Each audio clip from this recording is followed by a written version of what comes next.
untuk menyatakan berhenti.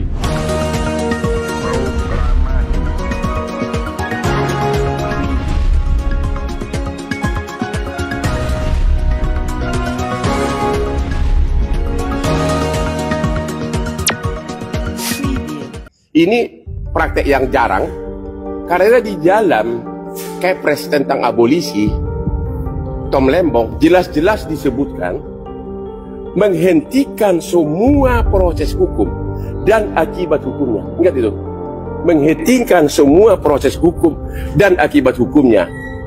Ya, proses hukum apa? Kasus gula, kasus impor gula.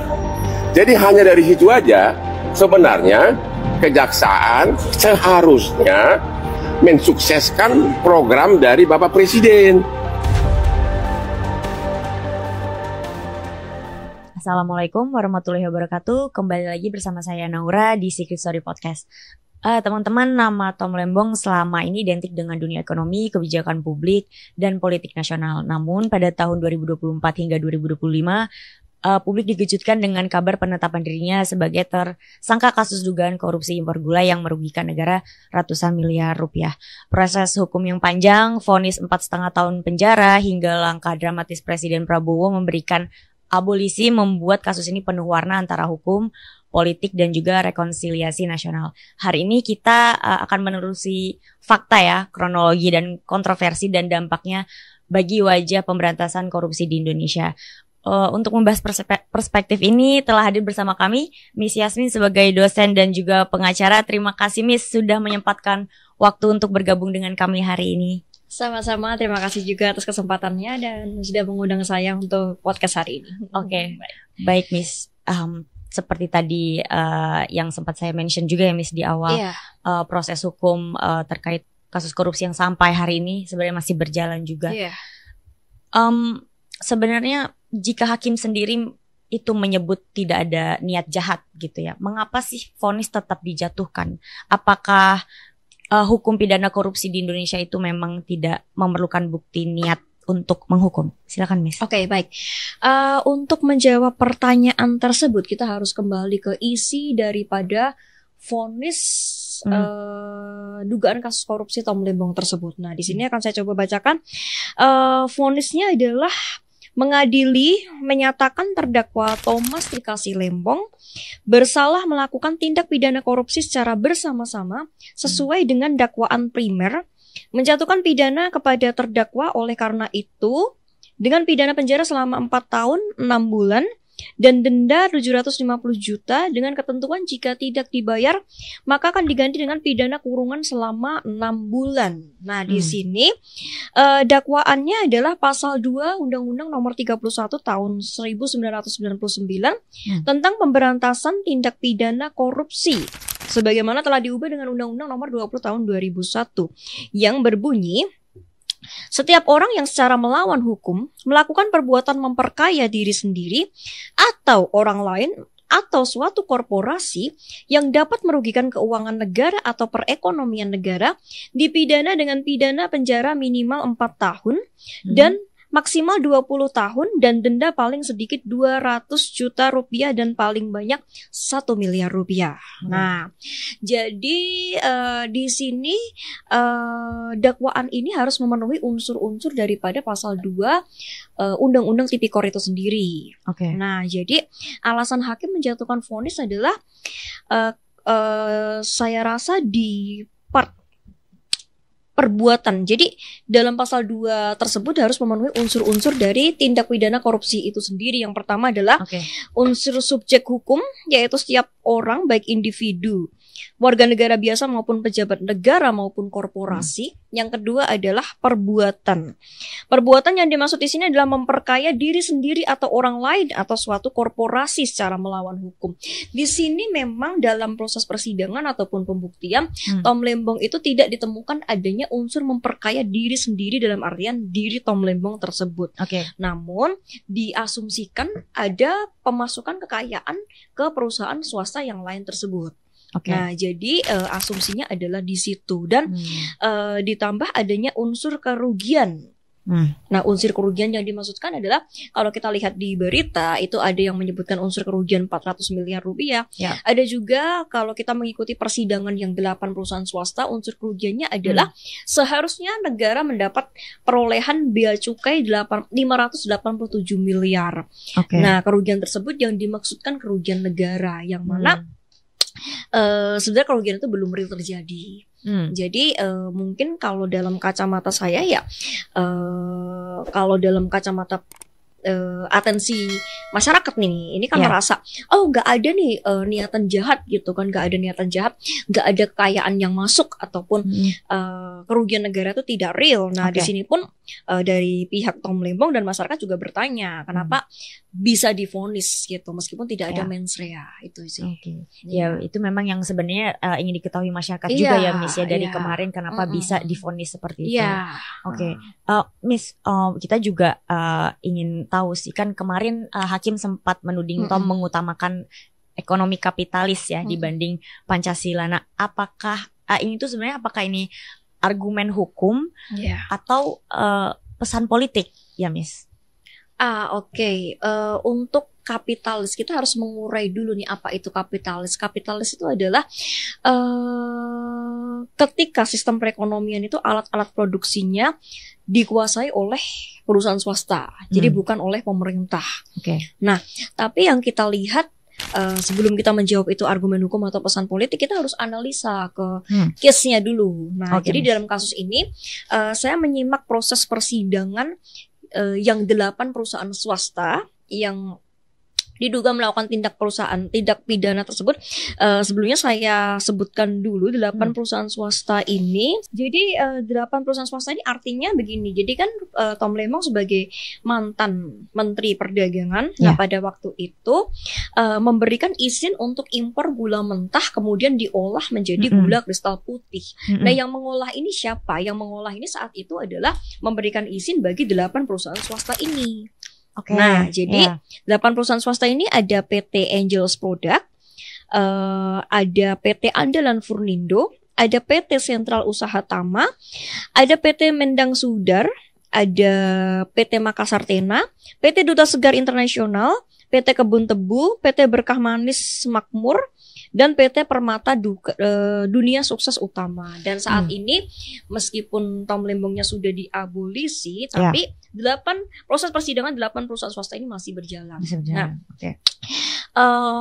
untuk melihat apakah tidak mengutamakan Pancasila dan justru kapitalis, kita harus melihat dulu fakta di persidangan. Alasannya apa? Jadi alasan Tom Lembong untuk memberikan izin kepada 8 perusahaan swasta tersebut untuk mengolah gula mentah menjadi gula kristal putih yang apabila kita lihat dalam Permendagri dalam Permendag itu tahun nomor 117 2015 itu bahwa hanya BUMN yang boleh mengolah gula mentah menjadi gula kristal putih. Nah, namun di dalam permen tersebut ada pasal 28 yang bunyinya bahwa dalam keadaan darurat maka aturan dalam permen tersebut boleh dikesampingkan. Yang artinya boleh tidak harus BUMN yang melakukan pengolahan gula mentah dan pengimporan gula mentah lalu diolah menjadi gula kristal putih. Nah, pada periode 2015 sampai 2016 tersebut yang dipermasalahkan ini, Tom Lembong kenapa melakukan ataupun memberikan izin bagi 8 perusahaan swasta tersebut untuk mengimpor kemudian mengolah yang semestinya menjadi tugas BUMN.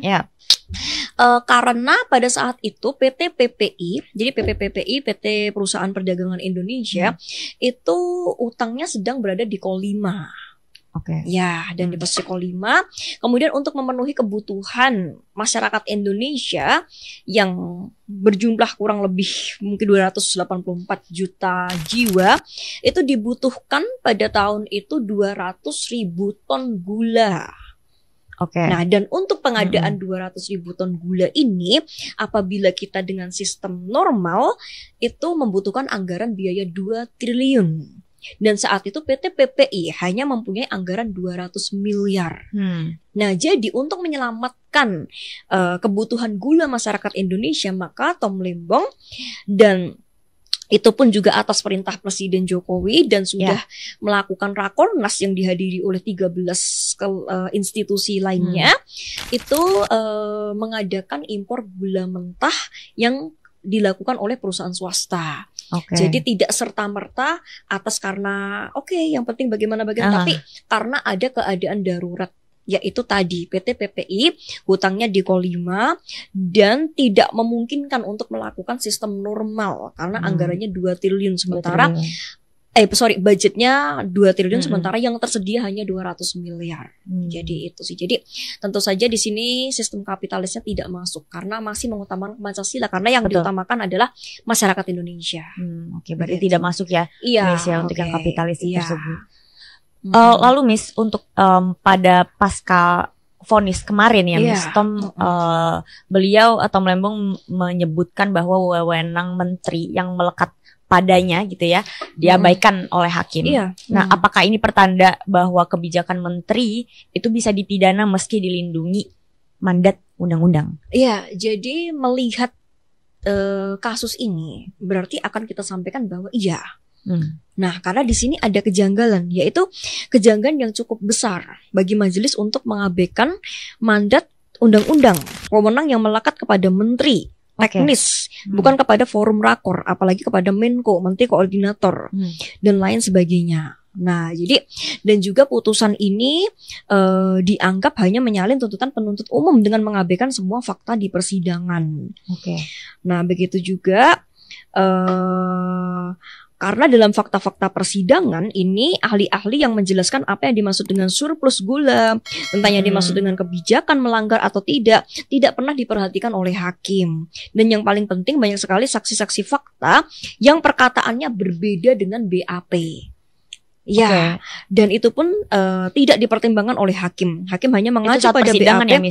Fakta ketika di persidangan itu kadang ketika dihadirkan saksinya itu ditanya langsung di BAP Anda bicara seperti ini. Kemudian di persidangan jawabannya agak berbeda seperti itu. Itu sih. Nah, setelah itu Miss, setelah pasca datanglah kan keputusan presiden yaitu mengabolisi untuk Tom Lembong. Sebenarnya apa Miss pertimbangan utama di balik langkah ini? Langkah ini kan rekonsiliasi ya atau strategi politik nih sebenarnya? Jadi untuk menjawab pertanyaan tersebut kita harus tahu dulu definisi abolisi. Jadi abolisi adalah hak prerogatif presiden untuk menghentikan proses hukum terhadap seseorang atau sekelompok orang yang terlibat tindak pidana meskipun perkaranya belum diputus oleh pengadilan. Nah, jadi di sini kemarin kan Tom Lembong sudah menjalani hukuman proses penjara, kemudian dengan adanya abolisi maka Tom Lembong kemudian dinyatakan bebas dari penjara. Nah, di sini dengan abolisi tersebut maka Presiden Prabowo menginginkan semua komponen bangsa bersatu membangun Indonesia. Jadi dilansir dari berbagai media, apa sih alasan Presiden Prabowo mengeluarkan abolisi ini? Karena Presiden ingin semua komponen bangsa berpartisipasi dan bersama-sama karena Presiden merasa semua anak negeri, ayo kita bersama untuk membangun, apalagi dengan seluruh elemen kekuatan politik. Nah, jadi di sini mungkin ya Presiden Prabowo melihat bahwa ternyata tidak ada mensrea atau niat jahat dari Tom Lembong tadi. Kemudian di samping itu juga tujuannya melakukan ini adalah untuk menyelamatkan kebutuhan gula masyarakat Indonesia. Dan sebenarnya kerugian negara secara real itu belum ada.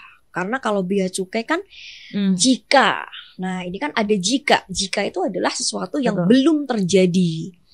Nah itu kemudian sempat saya melihat proses persidangannya juga bahwa sebenarnya ketika proses gula yang sudah diproses menjadi gula putih pasir tersebut itu dijual harga 9.000 oleh perusahaan swasta, dibeli oleh PPI kemudian dijual ke masyarakat 12.000. Jadi di sini masih ada keuntungan 3.000. Jadi kerugian negaranya mana? Itu belum ada Belum seperti ada. itu Belum sih. terbukti juga. Ya, belum terbukti. Oke. Nah, Jadi itu alasan abolisinya. nah, meskipun saat ini kan memang Tom Lembong sudah diabolisi itu, tapi yang proses hukum yang Iya. untuk yang lainnya masih belum Masih selesai. berjalan, masih belum selesai. Saat ini masih pemeriksaan saksi-saksi, sidangnya setiap hari Selasa di Pengadilan Jakarta Oke. Pusat. Berarti ini setiap Iya. minggu, Miss, tetap Iya, berjalan. setiap minggu tetap berjalan. Jadi bahkan kemarin Bapak Hotman Paris selaku kuasa hukum dari PT Angels Product, salah satu perusahaan swasta Ya.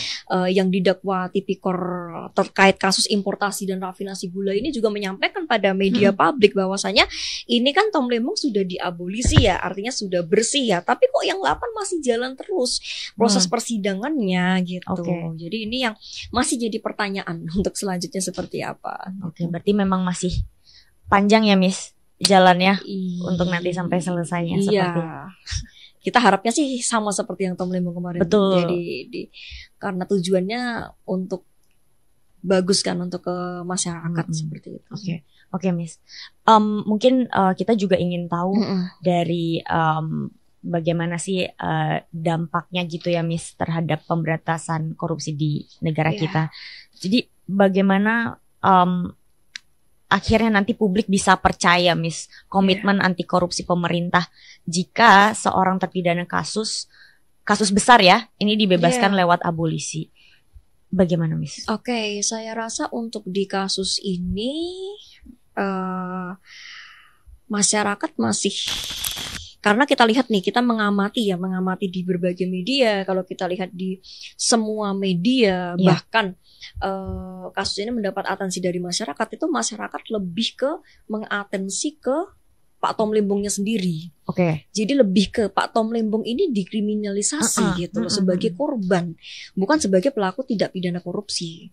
Jadi saya rasa ini tidak terkait sih. Jadi tetap masyarakat Indonesia sudah bijak, saya rasa sudah bisa memahami, bahwa dalam tindak pidana korupsi itu unsur-unsur di pasal 2 harus terpenuhi semua. Tidak bisa hanya satu aja, nggak bisa. Harus keseluruhan, nggak bisa subjek hukumnya saja, nggak bisa. Jadi harus subjek hukumnya, perbuatannya, kerugian negara, unsur melawan hukumnya semua harus terpenuhi. Berarti Miss, itu termasuk juga pembuktian kerugian negara itu harus disertai bukti konkret yang ada nilainya. Pembuktian kerugian negara itu harus ada berapa sih kerugiannya. Misalkan nih mengakibatkan APBN-nya berkurang dari sekian ke sekian tuh harus jelas. Dan harus kerugian negara yang bersifat real. Harus yang sudah terjadi, sudah berkurang. Tidak boleh yang dalam angan-angan seperti itu. Berarti memang harus ada bukti konkretnya langsung. Oke, Miss.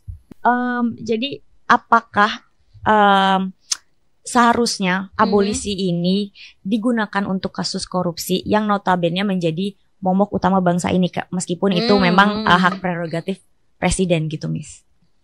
Oke, kasus korupsi memang kasus yang bisa dibilang nomor satunya di Indonesia ya. Hampir kita buka, waduh, jumlahnya udah triliunan ya. Betul. Dari semua dikorupsi ya. Hampir dari setiap tahun ada pasti. Dari kita isi bensin ternyata dioplos, beras premium dioplos, Antam dikorupsi. Kayaknya semuanya nggak luput dari korupsi. Betul. Nah, tapi abolisi yang digunakan dalam kasus Tom Lembong ini, saya rasa memang pantas untuk digunakan karena ini terkait dengan hajat hidup orang banyak. Jadi gula itu adalah suatu kebutuhan pokok. Siapa sih yang nggak bisa hidup tanpa gula? Saya rasa semuanya menikmati gula setiap hari, dan kebutuhan gula itu sama seperti kebutuhan beras yang wajib untuk kita penuhi. Nah, dan di sini meskipun Tom Lembong tersebut adalah kasus korupsi, tapi di sini adalah utamanya adalah untuk memenuhi kebutuhan pokok masyarakat Indonesia. Nah, jadi untuk memenuhi kebutuhan tersebut dan apabila vonis itu tetap dijalankan, tentu banyak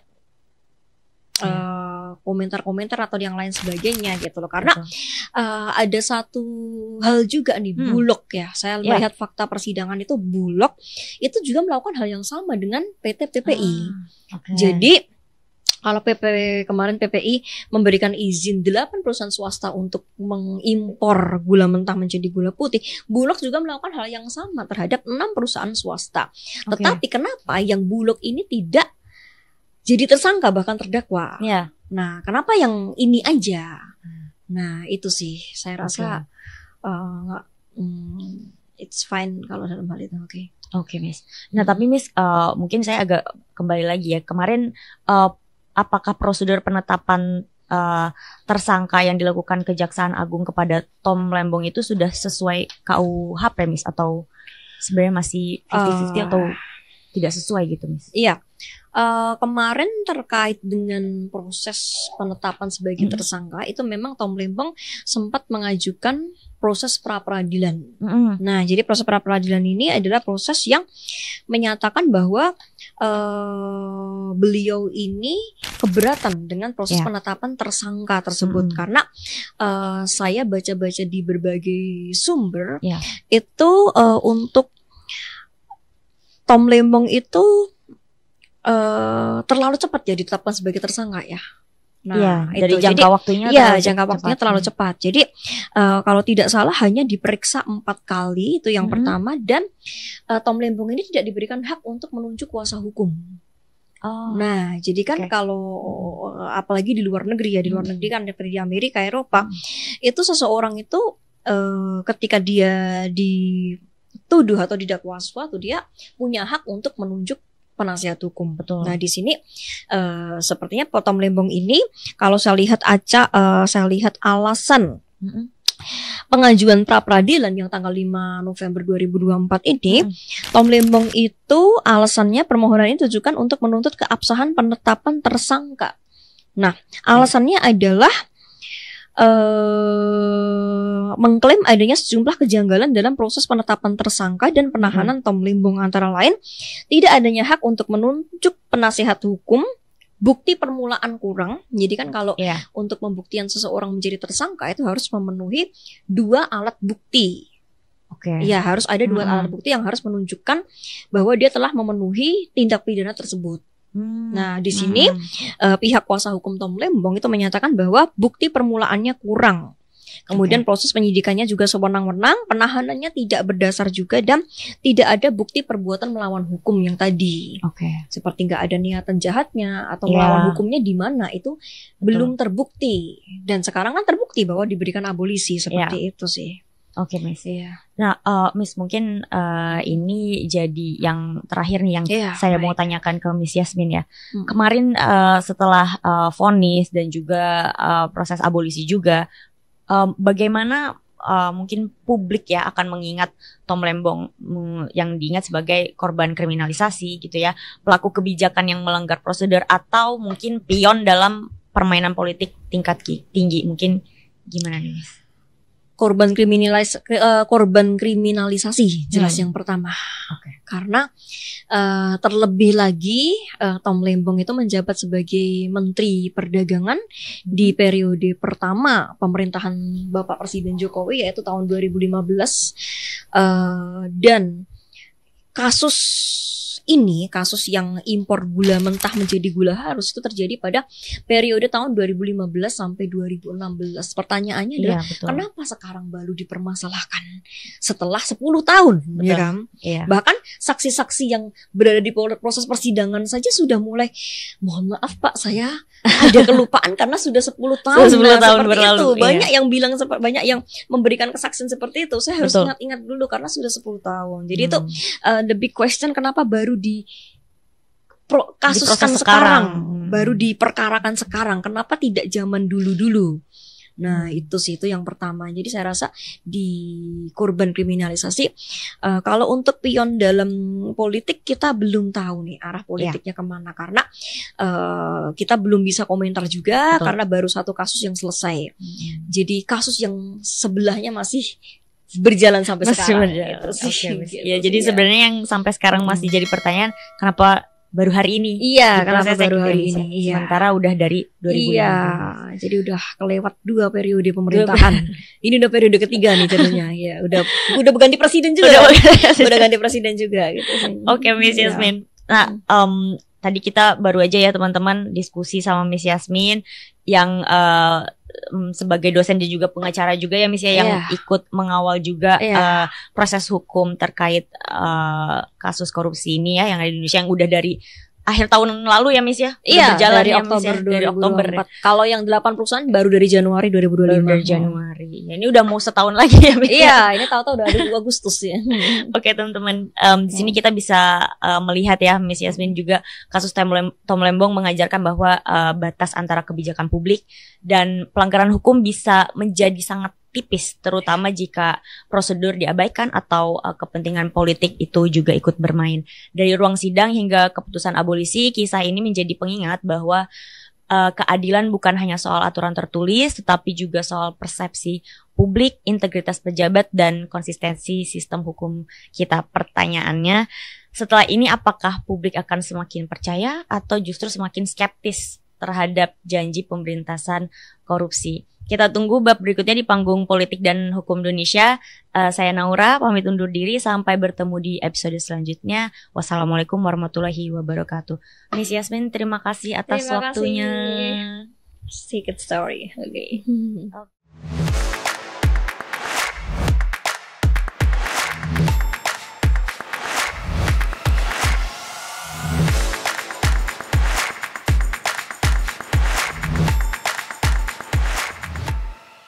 Untuk menyatakan berhenti